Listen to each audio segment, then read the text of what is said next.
Feeling like a burden to your adoptee is something that I know a great deal about. During the early stages of reunion, I was so scared to send too many texts or to be reaching out too often for fear of freaking her out and pushing her away. Time progressed and she made comments that erased my fear, and now 5 years into reunion, I don't have any problem reaching out to her at all. But there was one thing in the beginning that really made me worried. Before I get into that, let me introduce myself for those that may be new here. My name is Kat Davald. I'm a 49-year-old birth mom, and I have been in reunion for 5 years with my 33-year-old daughter. So in the beginning, if you've watched my videos, I've discussed my reunion in depth and the actual steps and stages that I went through. But in short form for this video, I'm just going to reiterate how we started communicating. And in the beginning, we started by emailing, and it was very slow and it progressed slowly. And it was about once a month we would share emails, and they ended up getting longer and longer and longer because we were having these full-blown communications and conversations within these emails. We ended up moving to Facebook Messenger and texting from there. However, there was one point during when we were emailing that I didn't hear back from her in the usual amount of time, and I got a little worried and I hesitated. I was very anxious to send her an email to, make sure everything was okay. But I just sent her a very short little email saying, "Hey, I haven't heard from you and I just want to make sure everything's okay." And she responded like, "LOL, yes, I just was very busy and I didn't have time to write because our emails were getting so long." So that was the beginning of realizing that I was fearful of, I didn't want to burden her with me reaching out like, "I want this conversation." But after that, it was probably about a month after that, we moved over to Facebook Messenger and we would text every now and again. That ended up leading into daily texting. However, it was not a smooth transition. We would start out every now and again, we'd have a little, text conversation.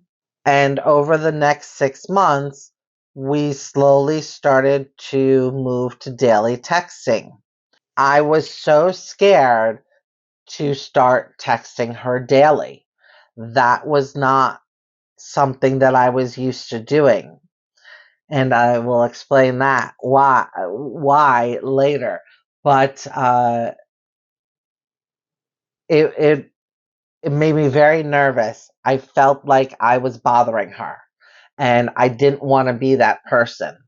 I didn't want to feel like I was an intrusion on her life. It just was such a negative feeling. Now, I mean, it's second nature. I wake up in the morning and that's the first thing I do. I send her a text, and sometimes we talk for a little bit. Sometimes she'll reply in an hour and then I'll pick up an hour later, or sometimes but it's pretty much every day, except for days like yesterday when I sometimes forget. Not on purpose. I wake up in the morning and I'm off and running. So, she doesn't think anything of it though. What made me change this train of thought that I was being a burden to her, or that I was being intrusive or annoying or just bothersome, was one time she was going on vacation with her family. And I said, okay, then I'll stop I'll suspend my daily harassment or something along that lines. But I know I used daily harassment. And she wrote back and said, "It's not harassment." And I was like, oh my God, she doesn't look at it like that. Because, again, I'll tell you a little bit, but it was so ingrained in me that reaching out on a daily basis to say hello was harassment. And it's far from that, because we took our time. This is now over 2-3 years, so she doesn't look at it like that. I mean, I think from day one, if you were kind of bombarding like that, that may be a little bit, you might want to step back from that. I would want to step back from that. I know if you start a fresh new relationship with anybody and they text you so much, then I think it's a little bit overwhelming. But this is 2-3 years down the road when this happened, and it was really a big epiphany to me. Also, in the beginning, what happened a lot was I figured if she didn't respond quickly enough, that she didn't want to communicate. But that wasn't the case. She was either at work, or she was at school, or she was with her daughter or family or a boyfriend or whoever. It was just, she was just busy. It wasn't that she didn't want to communicate with me. But I have heard this from a lot of people, that that they think that because they haven't responded within their time frame, that the adoptee doesn't want to communicate and they don't want to have a relationship with you. I It is scary being a birth mother and entering reunion, because these feelings tend to creep up and lurk in the back of your head. Like, you're so worried that things aren't going to work out, and you don't want to do anything wrong. And it's horrible. It's horrible to have that anxiety of, oh my God, my child doesn't want to talk to me and we just got into reunion. But in actuality, a lot of times when we hesitate to reach back out and say, hey, hi again, the adoptees on the other side are also thinking the same exact thing about us. Oh my God, my birth mom doesn't want to know me. My birth mom doesn't want to talk to me. So, and I just read in my group the other day, a woman, this happened with her and her son, where she finally reached back out again, and she said, I didn't know, like, if you wanted to have a conversation or not. And he said, I was thinking the exact same thing. So they were thinking the exact same thing. Knowing this, because I had educated myself in the first years, knowing this, I put my angst aside about contacting her, and I did it because I didn't want her to feel that way. And if it was too much, knowing my daughter now, she would have said, hey, back off a little bit. It's a little bit overwhelming. But I was never like on a daily basis, like all day, every day. But, I think that us as birth mothers, we need to reach out first. Number one, we're older. Number two, regardless of the circumstances, we did give them up for adoption. I know that a lot of us had no choice, but still, we are the mother in the situation. So I think it's best for us to do the initial reaching out on a consistent basis as well. Another thing that I was really worried about in the beginning of our relationship was asking too many questions, because I wanted to know. I wanted to know, do you like ice cream or do you like sorbet? Do you like to go hiking or do you like to go swimming? Do you like pizza or do you like shrimp? And I know now she does not like shrimp. Uh, there were so many things. Like, I remember one time I just random text because I thought of it, so I said I wanted to know. Just the text was Dunkin' or Starbucks. Like, I just want to know, which one do you like better? Because that's a thing. If you live in America, and that's a thing. Do you like Dunkin' Donuts better or do you like Starbucks better? And there's a lot of contention with that answer too. But I just didn't want to be too much. I didn't want it to be overwhelming for her. One thing that she says is she's really bad at asking questions. I'm not. I can ask a lot of questions. I think bartending really helped me in that area because I could, talk to people a lot easier. But it allowed us to spark conversation, and I would be able to tell her my side, like, oh, I'm a Dunkin' drinker rather than Starbucks because of this, that, and the third. And then it would go off on different tangents and everything like that. So that was another thing that I worried about. And the last thing that I really struggled with was that was I asking her out to lunch too frequently? I try to ask her out once a month and, meet up once a month to have lunch. And I just worried that that might be too much for her. But she's never said anything about it. If we can't or we miss a month, it's usually fine. We get together probably about 10 times a year. But in the beginning, I was very nervous to be like, okay, can we go out to lunch next month too? Can we go out to lunch next month? Because I think there needs to be some type of stability. Um, in in any type of relationship, and I think that monthly lunch really helped us to solidify a decent, solid relationship. My biggest worry that I was I had learned a lot from adoptees and other groups by listening to them, books I had read, and even seeing the way my daughter reacted when we initially met, and just that dynamic. One of the biggest things I worried about was being a burden, being an inconvenience to her relationship with her parents. Um, I didn't want to interfere. I didn't want our relationship to be a point of contention for her relationship with her parents. I didn't want things to change for her. I didn't want her to feel conflicted, and regardless if she feels conflicted or not, just because of adoption, hey. um, I didn't want our relationship to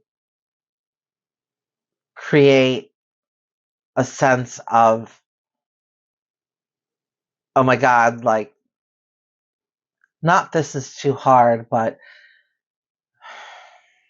I didn't want her to feel, not actually do, but I didn't want her to feel like she needed to choose sides. I didn't want her to feel immensely uncomfortable, and that our relationship was a burden. If any of that makes sense. I felt so bad that she might possibly struggle with, you know, having a relationship with me, and not making her parents happy, but not upsetting them.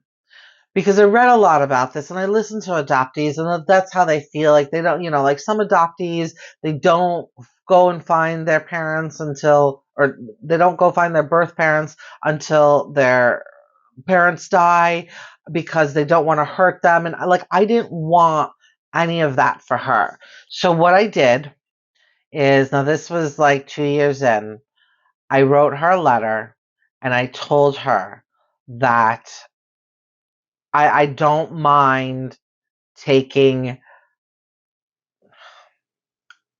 second chair, if you would. Like, I don't mind if when and if, I come over for any reasons and your parents are around, that I don't mind not having like a chummy relationship like we have when we go out to the restaurant.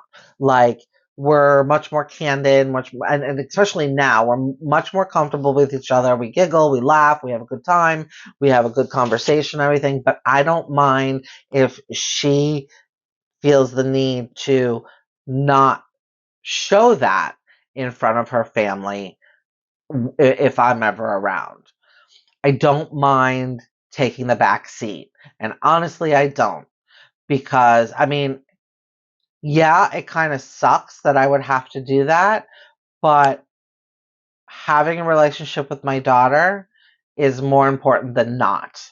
And if it makes her comfortable to do that. Now, I'm not saying that this is exactly how she felt or feels, but it's something that I provided to her so that if she did feel that way, that I would be okay with saying, okay, like if she just like slunked away and like, went about her business and I was just talking to her parents or whatever, in whatever kind of situation that I got it. Like, I get it. Like, that's cool. You don't want to be, you know, chummy with me. And I get it because there's so much that she has on her plate, and I do too, but I feel like if I put her first, then mine is easier to deal with. And that just may be because I have done it all my life because I've needed to, but I really felt that that was the appropriate thing to do at that time. I don't know if she remembers it because it was, like 3 years ago that I sent her that letter, but hopefully, she knows that I'm good with, you know, not having to be around if she feels more comfortable that way. So as time passed, I started to feel a lot more comfortable. She would say things that would ease my fears and my concerns so that I wasn't so worried about being a burden to her. I wasn't so worried about our relationship being a burden to her. Um, if I did cross a boundary that she didn't like, then I started to realize that her silence was her way of telling me that I was crossing a boundary. I'm pretty aware now, though, that I am, in fact, not a burden and we do have a good relationship. But now I'm pretty aware that I'm not a burden. I mean, I can send like a text if I'm thinking of something, or send a meme or something like that at any time of day. And she'll respond either right away or whenever she has a chance or something. But she never like scoffs at anything or anything like that. But I tell you, it's definitely nerve-wracking in the beginning because you don't know which way. And even if you ask, it isn't a guarantee that they're going to be forthcoming and be like, yeah, or no, so it's really hard to deal with in the beginning. But as time progresses, you start to get to know each other just like any other relationship. So lastly, why was I like this? Why was I so scared? And why did I have these apprehensions all the time? Well, initially, it was just normal for me. It was how I lived my basic whole entire life. Now I know it's not normal. And when I started to realize that this was not normal, I realized that it was one of my trauma responses. So, first, I, this isn't what happened first, but the first thing that I learned of why I was like this is the past relationships that I had. I was in relationships with men that would accuse me of being too intrusive or too smothering if I texted them or called them. And now I know it wasn't me and it was them. And it was a result of their cheating or their narcissism and a whole lot of gaslighting, which I am really well versed on now. But that was one of the first things that I learned of why I did this. That was the first thing that was like an aha moment that, oh, this is why. The second thing that I realized was when I was doing a lot of my adoption reunion education and just learning about adoptees and how they might feel. The coercion that I dealt with during my adoption relinquishment, from family and friends, neighbors, the school. The hospital staff, the adoption agency staff, the absolute gaslighting that came from them, asking questions or voicing my needs or wants or even opinions, my desires, were always shot down. It didn't matter what I wanted. I would be told, oh, yes, yes, yes, but then in the end, it was always taken away. My needs were not more important than everybody else's needs. They were so much more paramount than mine. And then third, once I started going through this adoption reunion, and I think starting to make these videos and doing research on some of the subjects that I have, my childhood trauma is another reason. Asking my mother questions as a child, I would always be met with being shooed away. One of the things that I recall, and she is famous for, is ignoring discussions. If she doesn't want to deal with anything, she doesn't want to deal with repercussions or anything, she just ignores situations and pretends like they go away. The famous thing that she would always say to me if I came to her with a question or a problem or something like that, and it was dark out, was, I can't talk about it at night. It's too much to deal with at night. So then I would try again the next day, and then I would just be shooed away, and then I wouldn't try again. So I never got to ask a question. I was a burden. And I think that that was a big thing that also led me to feel like this with my daughter. I remember one time, I'll never forget this. I was maybe 5 years old, 7 years old, something like that. And I asked my mom when my dad was coming home. My dad was a philandering alcoholic. And it was just a question like, oh, when's he coming home? Like, it wasn't like I missed him or anything like that. It was kind of like apprehensive because he used to come home as a nasty drunk.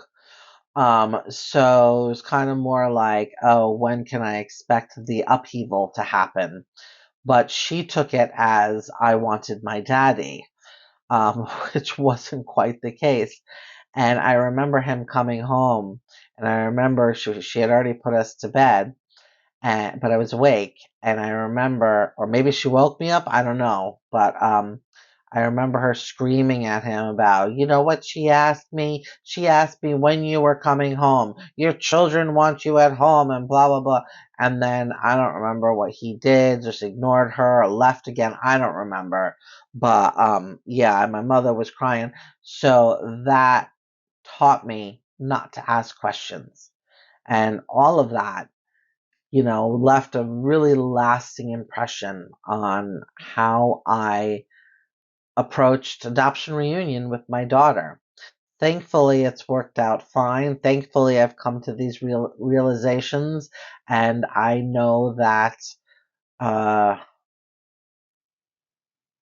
I'm okay to ask questions and send her a daily text. But it's hard in the beginning. So it's a process, and you have to take the time to get over it and realize it took me a couple years. So don't expect it to happen overnight. Don't expect this video to uh you know help you through it. Hopefully it eases your mind a little bit. But yeah, good times. So in closing, ultimately, I internalized all this trauma, and it came out as me feeling as if I'm a burden to my daughter as well as others. But for the sake of sticking to the theme, we'll just say my daughter. Slowly, because of her complete opposite response to me reaching out to her, I have been able to become much more comfortable shooting her a text or a meme without hesitation. Although I do think that if I just randomly showed up at her house, she would probably get pretty freaked out about that.